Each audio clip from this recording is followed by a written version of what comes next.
now cover the three of the great temptations that Christians face: money, sex, and power, reflecting the title of Richard Foster's book, where he describes three major aspects of human life that hold out gifts from God for fullness of life, but that also have been major areas where people have been tempted to serve themselves and to abuse others. I think maybe this topic of financial integrity might be the one of least interest, the one that's most boring. Because I think in our minds, we don't think of finances as being spiritual topic. Is that true? The finances have to do with spirituality? Sure. Yeah, I think it does. Just about every organization on earth requires money to operate. And typically someone or some people within the organization are entrusted with the safekeeping, accounting, and appropriate use of the funds. Those ones. In the case where the organization relies on donations, then financial integrity is crucial for donors to maintain the confidence that their money is being used as they, the donors, would like it to be used. If they lose that confidence, then there are other charities and other churches they can turn to. So the question is, how can an organization, a church, a mission, a charity, whatever it is, how can an organization demonstrate that it has financial integrity? I word that question carefully. It's how can you demonstrate this? Not just how do you have financial integrity. So the issue here that we're going to add to our discussion about the word integrity is the reputation of character. It's not only are you using money well, but is it apparent that you are using money well? Can everybody see that you're doing things properly? Okay?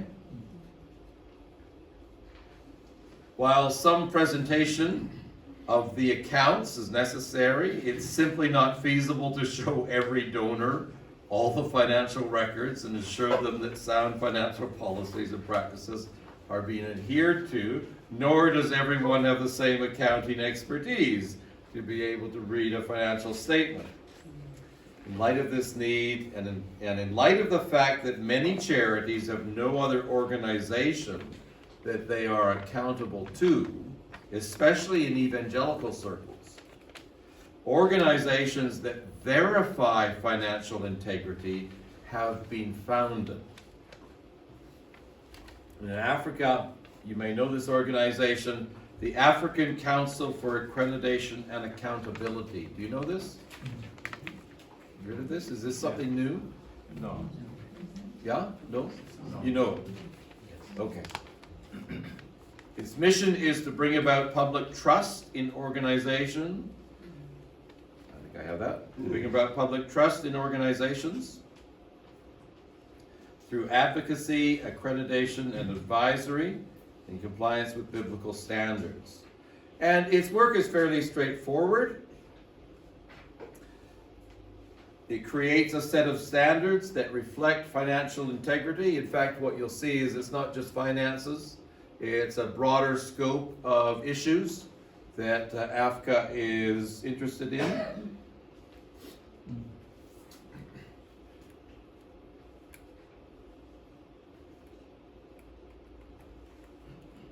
There it is. Organizations apply for membership. AFCA comes and inspects all the financial records and the policies of the organization. If the organization meets all the standards, AFCA grants it membership for a fee. And then finally, AFCA repeats the investigation process periodically. So, with the AFCA stamp of approval, donors can have the confidence that their money will be used for the purpose that they are giving it, that it will be used responsibly. So that's the point. You put that on your website, you put that on your letterhead, that you've got AFCA accreditation, right? If you're not familiar with how this works. EU works with the same structure with accreditation. Right? The fee structure, however, is such that only larger organizations could afford to be members. The lowest fee for organizations with a budget of less than $250,000 US a year. Are we in the same category here? Of less than $250,000 a year is $750 a year. That's too much for my church. I'm guessing it's too much for your church. Still, it might be instructive for us to see what the standards are that they use to demonstrate financial integrity. We might not be able to afford the annual fees, but we can still learn what steps to take to create more trust around finances. Okay, so this is what I'm going to do here. I'm going to show you the standards that AFCA uses. And you can look these up on their website. It's all there, including on your handout. Some of these we can go over pretty quickly because they don't have to do with finances. Like a doctrinal foundation, every member of AFCA shall operate in accordance with biblical truths and practices and subscribe to a written statement of faith, clearly affirming a commitment to the evangelical Christian faith. Okay, so I don't think that's a problem for any of us. You've got a statement of faith, and people want to give to an organization that is in their family, right? So it gives that confidence. I don't think that's problematic. Governance and leadership. Every member of AFCA shall be governed by a responsible, accountable board of not less than 5 individuals, the majority of whom shall be independent. That's an important one. So it's based on the observation that all things being equal, groups tend to mess up less often than individuals. That'd be the crudest but bluntest way of saying it. Groups tend to mess up less than individuals. Yeah. So you have a board, they are saying at least 5 people, and independent people. They're not all part of the same family, and not all related to the leader. Okay? Straightforward. Board. The third one is the talent management. Every member organization of AFCA shall seek to attract talented, honest, and committed persons into its workforce using fair, transparent, and equitable processes. The organization needs to be a good employer. It should have equivalent compensation packages and employment policies as other companies do. I'm sorry, we are a Christian organization, so we can only pay you a little. Does this happen? It happens in my country. It happens a lot. Come on. You should be exemplary employers. Fourth one, interesting. Learning and innovation. Every member of AFCA shall promote a learning environment where critical thinking and dialogue are encouraged and celebrated. I think in Henry Cloud's framework, the organization shall pursue truth. I think that's what he's saying here. It must not simply act on the basis of someone's theory. Policies and programs must be based on evidence and critical thinking. More than that, though, learning innovation. I learned this, actually I first learned this from an African. His name is Joe Capolio. We were reviewing staff positions at the college one time, trying to iron out job descriptions and so forth. And just offhand, Capolio made the comment that he would like it, his aspiration would be that any staff member that works for the college should gain certain competencies before they move on to wherever they move on to. I never thought of employment that way, being a representative of the employer. That somebody's going to come here, they're going to work here for 2 years, they're going to work here for 5 years, and then they're going to go on to something else. Wouldn't it be nice if in their employment they gained something here? I mean, yes, we pay them for the job they do, but wouldn't it be nice if they gained certain skills? Maybe they even put that on their CV, their resume. I can now use WordPerfect. I can now use Excel. I have these computer skills. Whatever it is that I gained from working at that company. Yeah, that's good. Anyways, good. Has nothing to do with finances yet. We're getting there. Let's see where we are here. Cultural differences. Acceptance and interdependence. Every member of AFCA shall foster a culture of acceptance, unity, love, and compassion where individuals are not discriminated against because of their, what's the word missing here? Because of their gender, origin, age, disability, ethnicity, race. What word is missing? Religion. Yeah. I'm asking an African group in Zambia. What word is missing? Tribe. Tribe. I don't know why they didn't put the word tribe in. I think you could just write that in based on tribe. There's no discrimination based on tribe. Okay, very good. So you're not treated differently because you're a man or a woman, what tribe or country you're from, whether you're young, old, whether you have a disability, what color your skin is. Okay, now we're getting down to it. We've only got 2 standards left to go. Number 6, financial management and disclosure.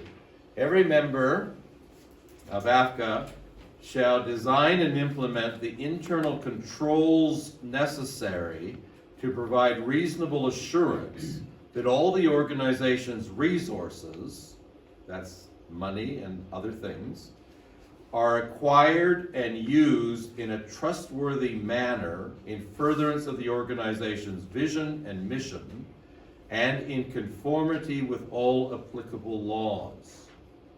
Okay? That's well put.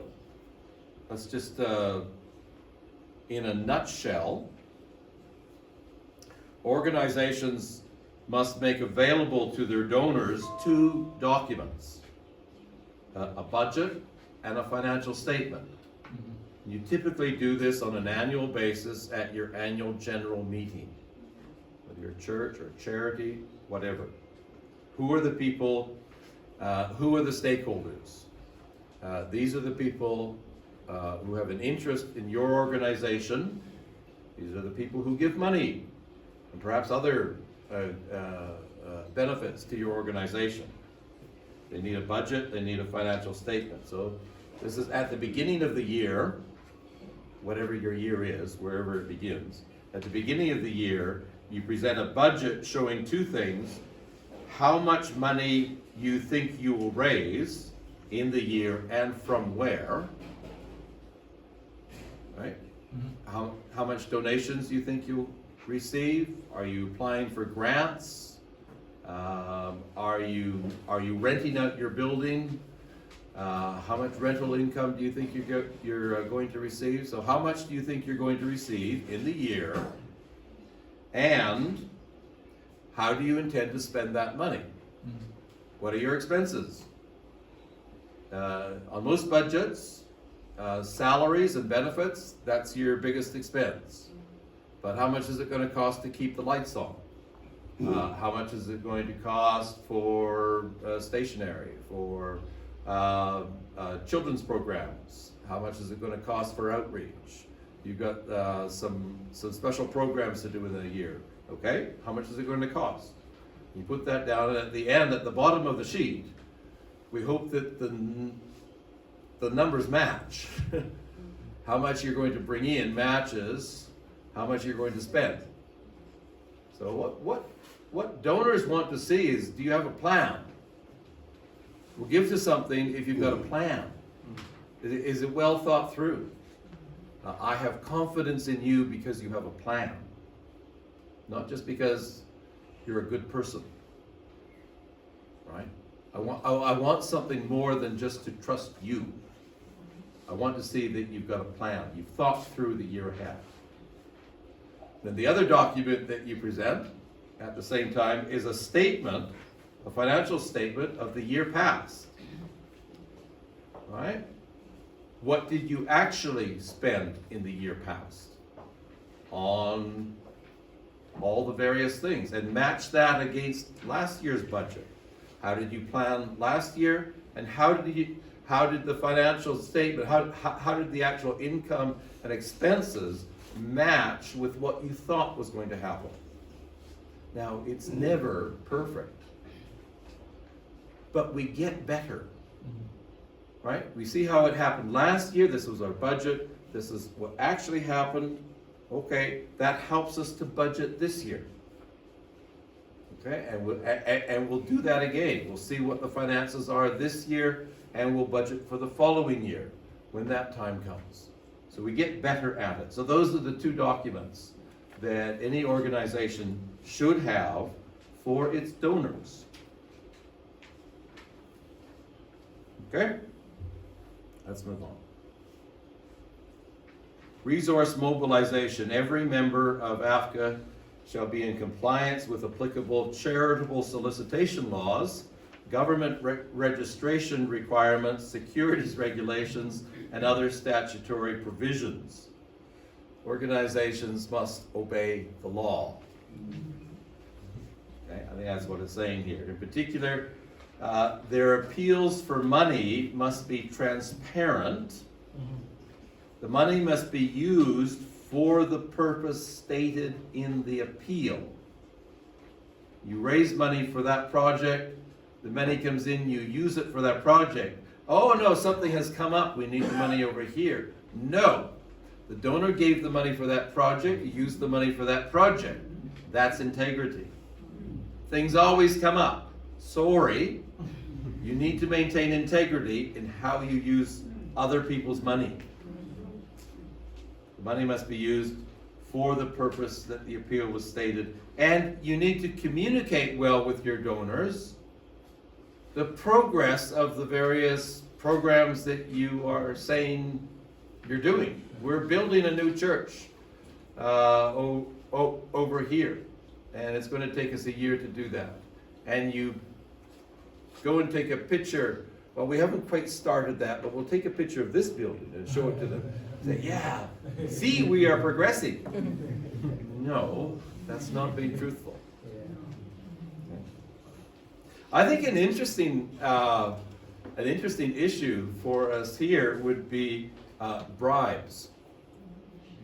I think we can agree that we never require a bribe. Do you ever pay a bribe? According to the Anti-Corruption Act of 2012, bribery is a crime in Zambia. And that is both requiring and offering a bribe. So the standards of AFCA would appear to preclude any involvement in bribery. In the Old Testament, the taking of bribes is consistently denounced. And typically, because of how bribes pervert justice and are disadvantageous for the needy.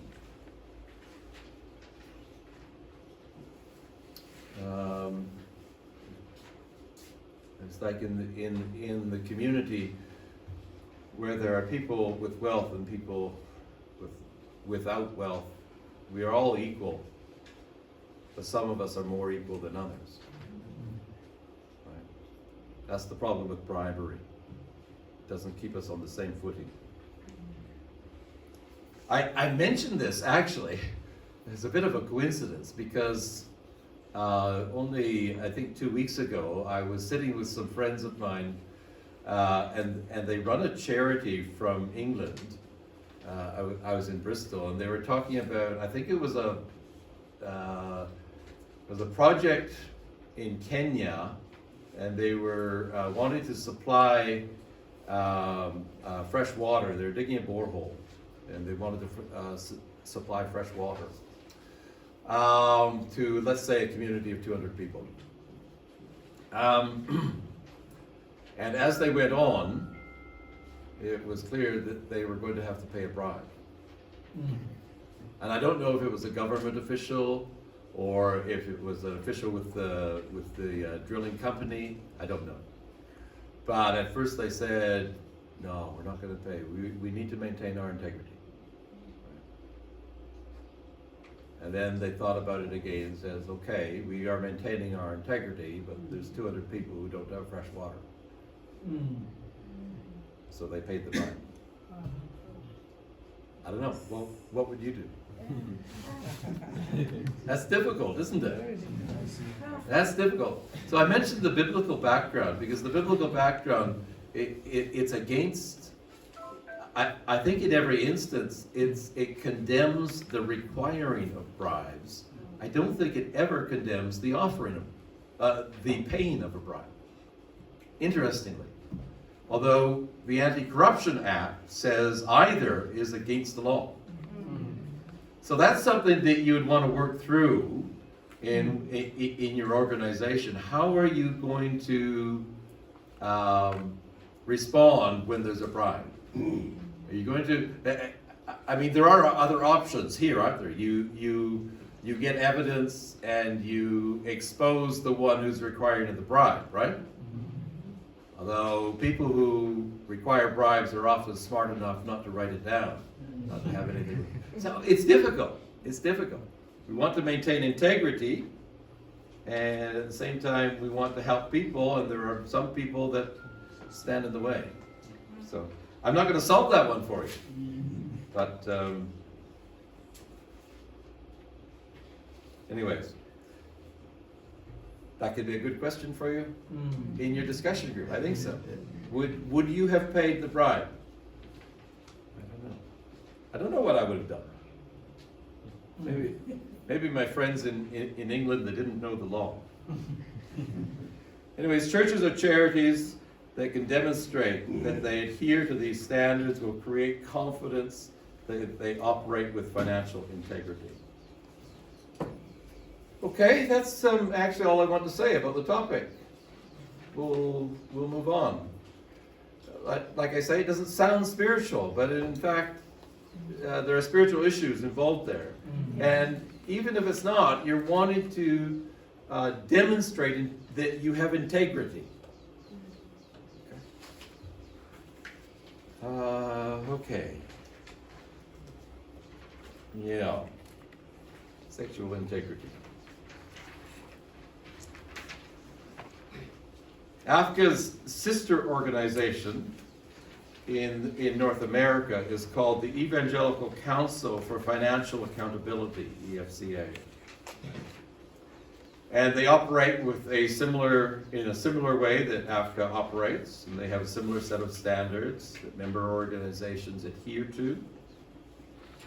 Interestingly, in 2024, just last year, in reaction to a number of key failures of leaders in well-established ministries, the EFCA is proposing to add an additional standard to its set of membership requirements. And this should become, I think it's October this year, this will become law per se. And the standard is this: every organization shall proactively care for its leader and support the integrity of its leader in conformity with EFCA's policy for excellence in supporting leadership integrity. They have a policy. This is a standard, and I'll show you some commentary they have on the standard. But the proposal is indicative of a current crisis in how failures in leadership, often sexual failures, are undercutting the confidence that people have in evangelical organizations. In 2021, the EFCA conducted a survey of more than 800 of its member ministry leaders and board chairs And 94% said that the leadership failures are impacting donor trust. The proposed new standard comes with the following commentary. The board or a board committee should meet at least annually with the leader to discuss how the board can provide appropriate support in proactively caring for the integrity and well-being of the leader as a whole person. That's the first one. The second one, the leader is responsible for investing in their relationship with Jesus, guarding their heart, striving to live above reproach in the biblical expectations for leaders, and submitting in a spirit of love and humility to the care and support offered to the leader by the ministry's board. So there's a charge to the board, there's a charge to the leader. And the board should ask the leader about the leader's commitment to upholding biblical integrity principles, as outlined in a written code of conduct. Leaders ought to demonstrate traits like humility, growth, and the fruit of the Spirit. The board is then responsible for documenting these conversations in its minutes. Now, I don't think there's any rule you can make that guarantees that there's never going to be failure. Yeah. But they're doing something to try to help in what, according to them, is a crisis situation. And I think they're probably right. We have all kinds of examples in the past 50 years of high-profile Christian leaders who have fallen and who have made headlines in the news because of misdeeds with regard to money, sex, and or power. At the top of the list for evangelicals in North America would be Rabbi Zacharias, Bill Hybels.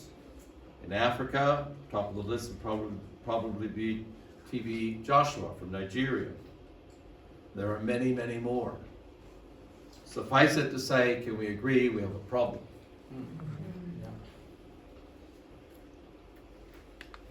So why is it that so many Christians fall? And in particular, often fall by committing sexual sin.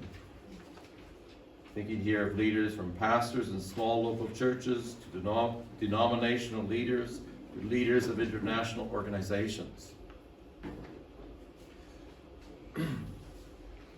At a simple level, some simply think that they deserve a reward. They've done something good, they deserve a reward. Some choose dinner out in a restaurant, but others taking money from the treasury or having sex with someone they are not married to. At another level, there are attempts to deal with the pressure that comes with popularity. When someone is put in leadership, they sense the pressures of people's expectations. And in order to deal with that, they often turn to some form of pleasure. Some watch a movie, some read a book or do exercise, others look for a sexual experience.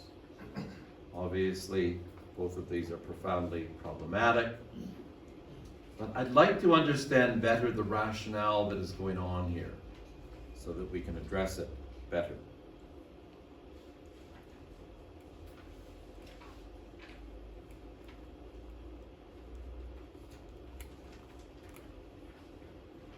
I'd like to understand better the rationale of my clicker. I know you can do it. You've done it before.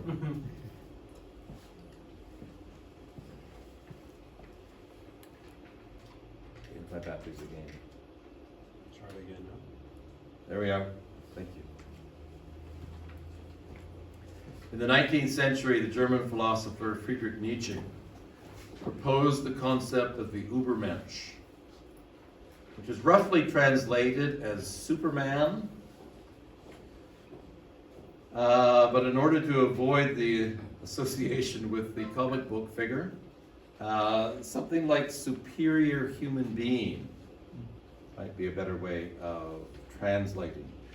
In Nietzsche's anti-Christian system of thought, the Übermensch represented the goal of humanity, which would be characterized by a move beyond morality, a state achieved, for example, by exceptional warriors, political leaders, even highly artistic people.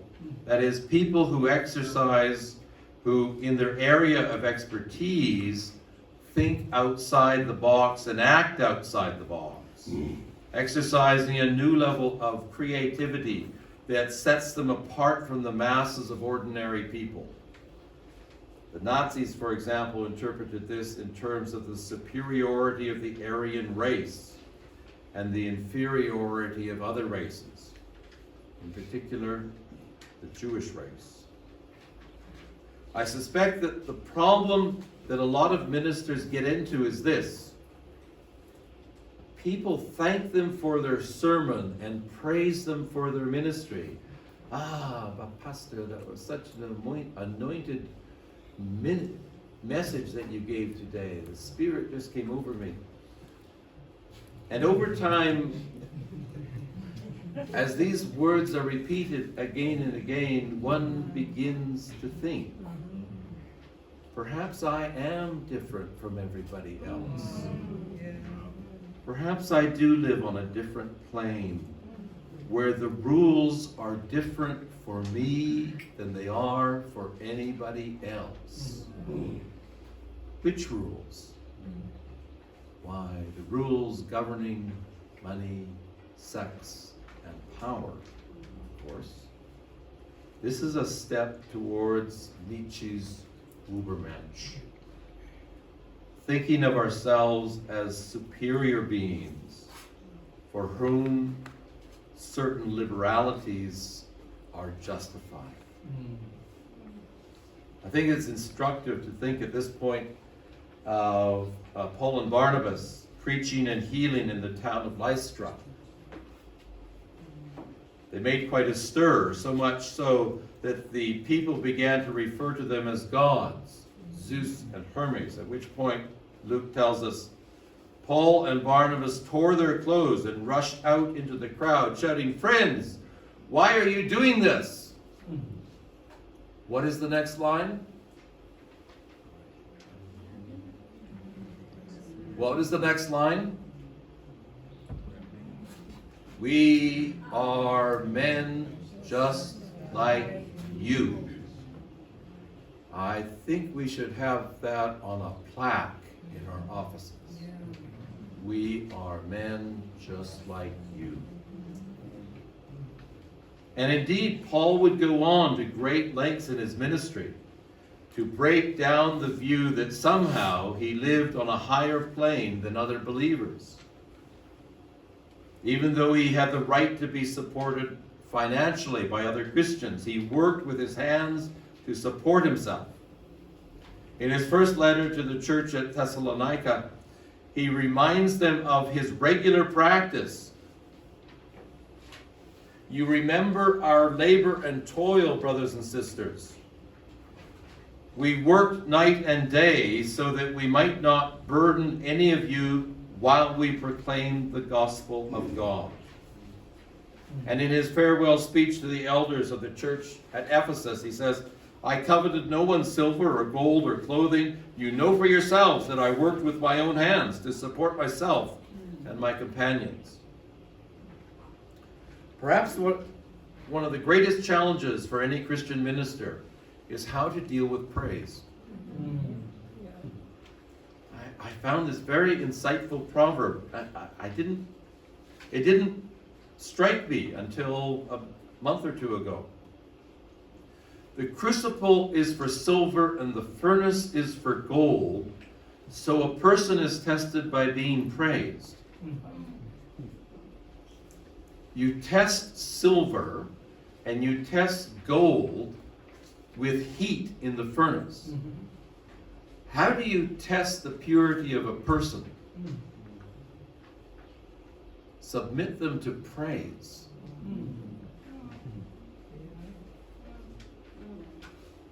Now that creates a dilemma, because we always want to encourage people, Yeah. right? You students, you want to be encouraged, right? And we get very down, we get very discouraged if we don't feel any kind of encouragement.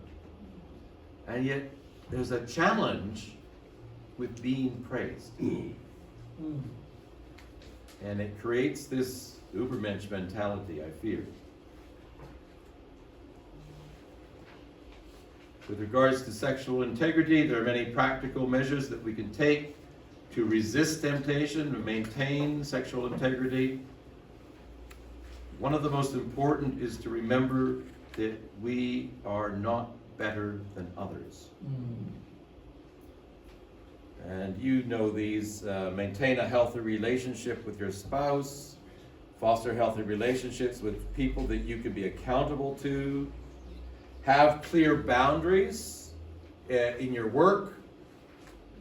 For example, you're never alone in a closed room with someone of the opposite sex. You're never in a counseling relationship, for example. You do teen counseling. You train up.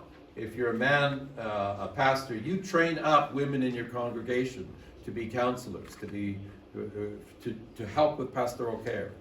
So you're never in that situation where you're together alone with another woman who genuinely needs pastoral care, but you've created a context where it can be problematic. And it will be seen to be problematic. Right? What else? Interacting with ordinary people. I don't think any of this is new, but I encourage you to carry on in the call to remain true to the Christian sexual ethic. Is that enough? Can we claim sexual integrity if we simply maintain our chastity? Remember that integrity has to do not just with how we behave, but with our reputation. So how do we demonstrate sexual integrity? How do we make it clear to others that we are striving to be faithful sexually? One way would be to address lack of integrity where we see it. There's a number of issues I think I could bring up at this point. I'm going to restrict myself and with trepidation raise the issue of incest. Inappropriate sexual relations between members of the same family, whether immediate or extended family. I raise this issue, as I say, with some degree of trepidation, not only because it's difficult to talk about such matters in a group like this, but also because we all come from broken places in need of forgiveness and healing. However, it's important to learn to talk about things that matter. And clearly incest is something that matters. It's very difficult to be accurate about the frequency of incidents due to the culture of silence around this issue. One academic study has estimated that there could be as many as 140,000 instances of incest in Zambia every year. Regardless of the accuracy of that figure, I mean, maybe it's 10 times too high. I think we can still agree that there's a problem here. In a group of this size, I have to assume that there are some who know personally perpetrators or victims of incest, or who themselves have been one of the above. I want to acknowledge this as a way of admitting that you know far more about this topic than I do. But the question I raise here is this: what are the implications of living with sexual integrity, whether as an individual or as a church, in the context that is rife with incest? In other words, is it enough to say, well, we're not involved in that, even though others are? Now, I understand this to be a multi-dimensional issue and therefore profoundly problematic. And I'm not naive enough to think that I have the solution for you, apart from the obvious steps like raising awareness, promoting stronger marriages, providing a refuge for victims. Incidentally, in the West, I don't know how well it's distributed here. There's a new movie out. I think it came out last year. That was shot in Zambia. A feature film called "On Becoming a Guinea Fowl." Has anybody seen it? It's not distributed yet. It was made in Zambia, but we see it in the West before you see it. I think it's worth having a look at, and it deals with, it deals with the culture of silence. Yeah, and what kinds of struggles that creates. Anyways, I just offer you that. What I'd like to do, however, is to encourage you not to think that the problem is too big to do anything about. And the way I want to encourage you is to talk about the profound effect the early church had on a different but related issue, namely the attitude of people towards women and girls. And here I'm drawing on the research of the American historian Rodney Stark in his book, The Triumph of Christianity. Do we have that book here? Do we know? Good book to have.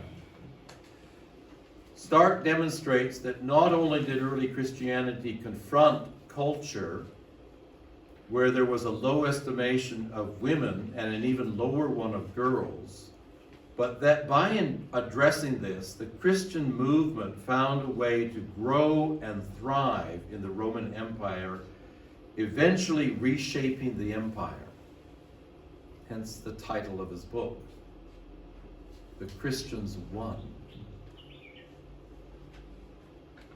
When Christianity began, it faced a culture that had these two characteristics. First, wives were regarded as functionaries who were often valued for not much more than bearing and caring for children and keeping the home.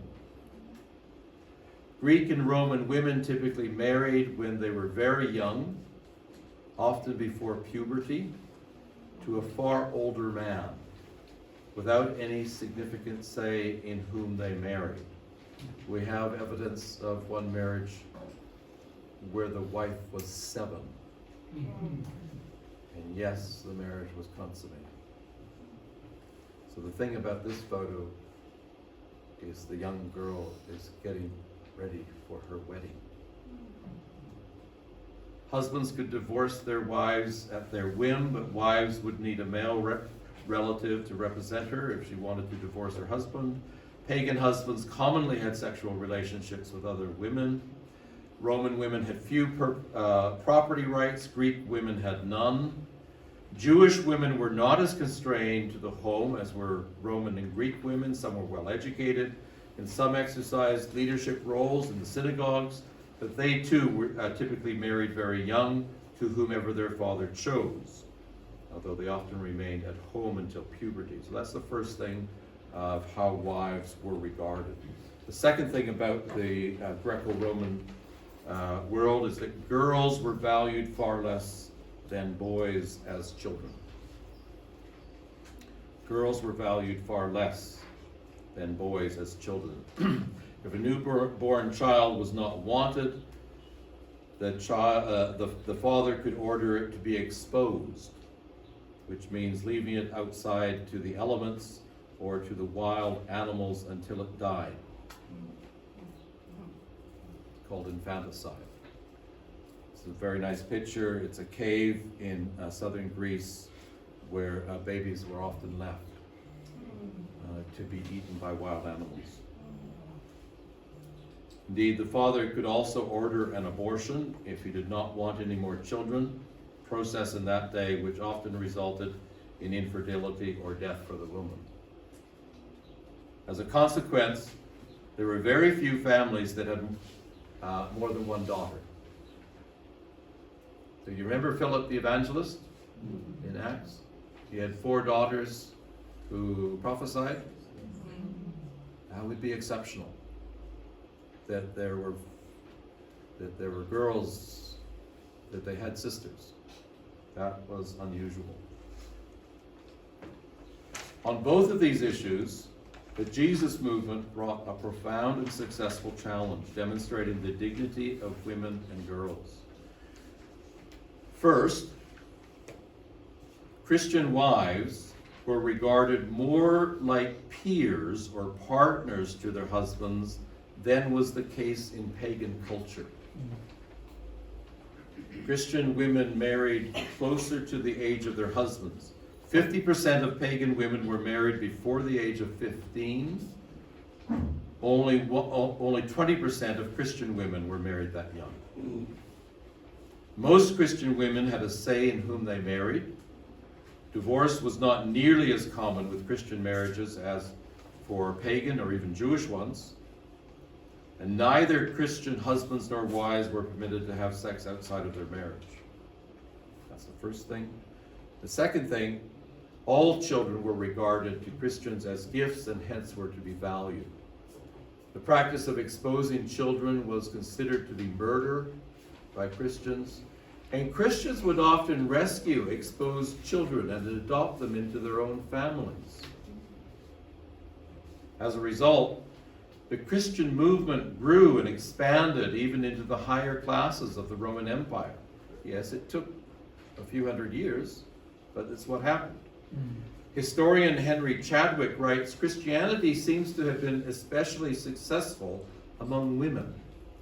It was often through the wives that it penetrated the upper classes of society in the first instance.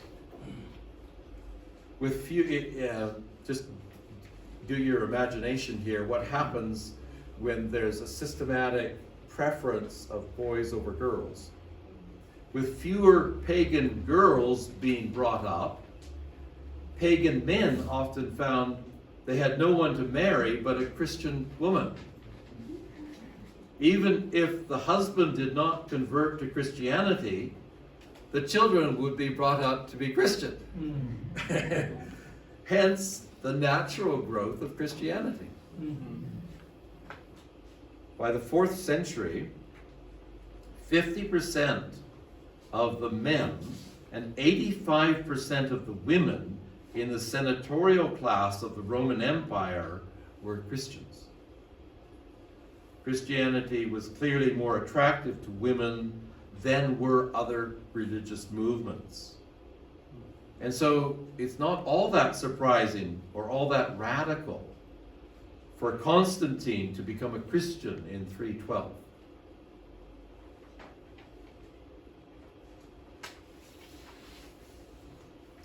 Other evidence of the dignity and roles of Christian women.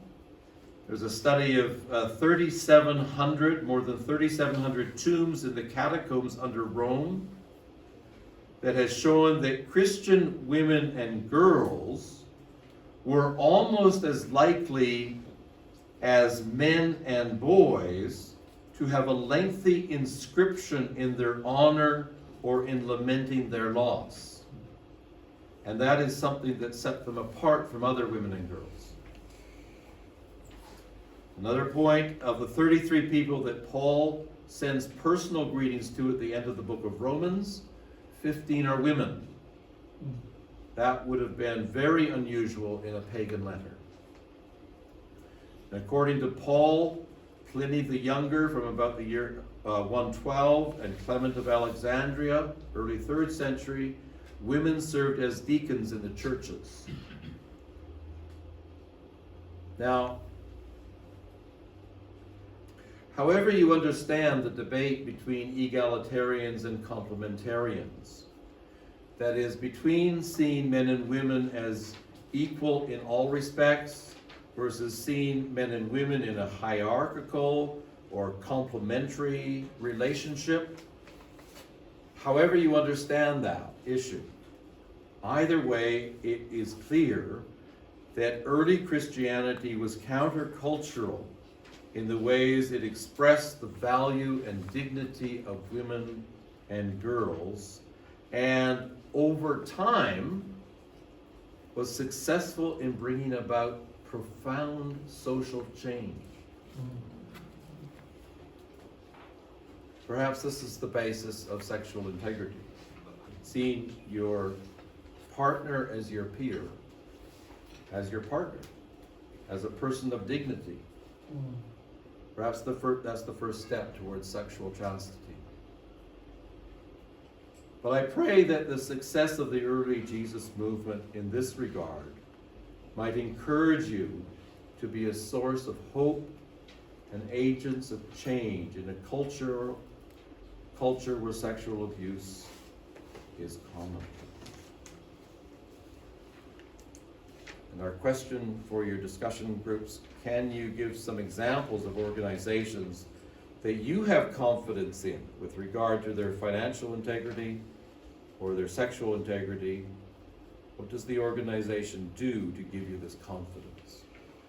Thank you very much.